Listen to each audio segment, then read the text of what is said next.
Ramai yang tanya, betul ke ada magic fertility pill untuk PCOS?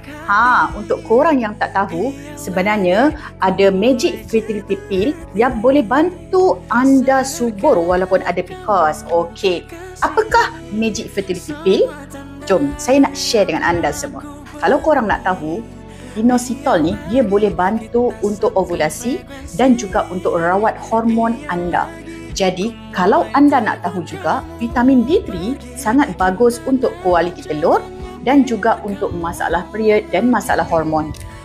Selain tu, CoQ10 sangat-sangat bagus untuk support telur anda dan pastikan telur anda berkualiti.